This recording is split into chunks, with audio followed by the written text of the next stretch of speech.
Today's episode is brought to you by a Cut Above Cutlery, the perfect knife for slicing your way through the zombie apocalypse. Hey, it even works good in the kitchen too.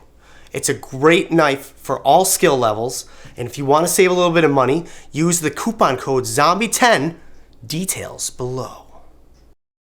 Cooking with the vegan zombie. Oh, hey, it's you guys again.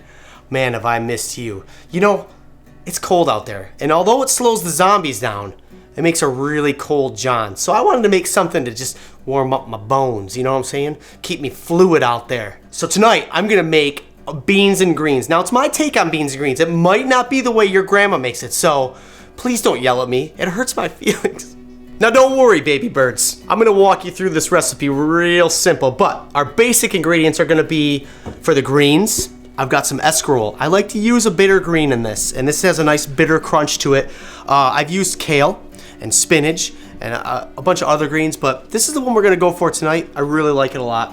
For the old beansicles, I'm gonna go with the Great Northern bean. It's a nice white bean, really easy to cook.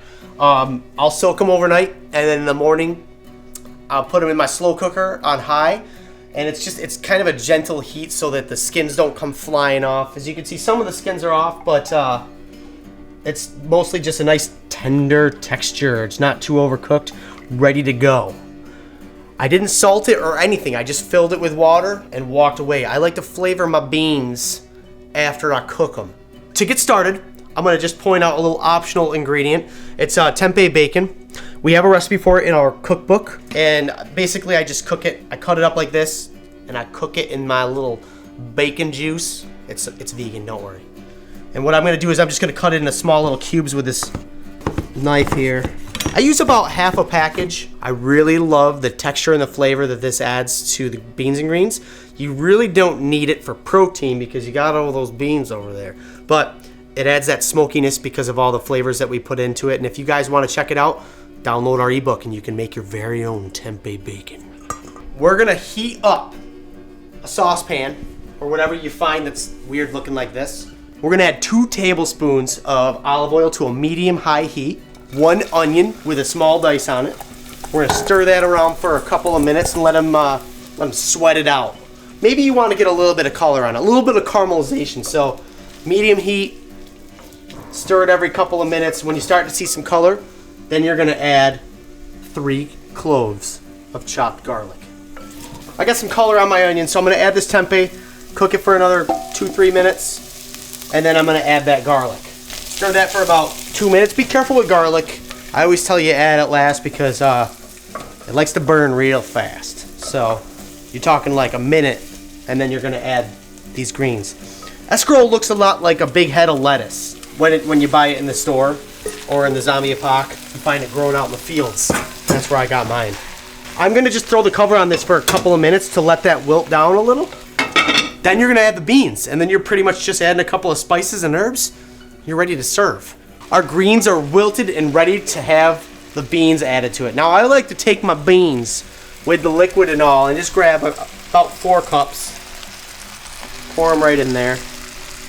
We're gonna add a teaspoon and a half of salt, a little pinch of black pepper. You know me and smoked paprika. So I had 2 teaspoons of smoked paprika just to add to that smokiness. And a half a teaspoon of dried thyme. Now we're gonna stir this. This is when it all starts to come together. Come together right now. Greens and beans. Cover this and let it simmer on medium-low heat for about 10 minutes. Just let all those flavors just hang out with each other. I mean, this is the first time they've met. You want them to hang out, get to know one another, and then you're gonna serve it up to all yourself. It is the moment of truth here. The beans and greens have been cooked to completion. But a nice finishing touch is a little bit of hot sauce. My favorite hot sauce is the Tamerlane hot sauce. This is the Rudy sauce. Rudy's Hot Smoked Red. I use it sparingly because I'm a huge baby, but I like to drizzle a little bit on top, stir it in. Gabby, you're the best. Gabby makes this sauce with so much love. Stir this in. This is so thick and hearty, perfect for those negative degree temperatures out there. After it cooks out, The bitter escarole, it's not bitter anymore. It's actually really nice and tender. It has a really good flavor to it. That hot sauce right over the top, it just finishes it out for you. Season it to taste at this point. You might want to add some salt. This one's perfect, but I've had to add salt and pepper a couple of times at the end of the dish. And this is great. This will serve about 4 to 6 people, non-zombies. I don't know how many zombies would, I don't think any zombies would eat this because they like people. I'll have enough rations for 3-4 days. Well, I hope you guys try this recipe and I hope you love it. As always, subscribe, survive, and stay warm out there. You don't want to catch yourself out in the middle of a zombie apocalypse.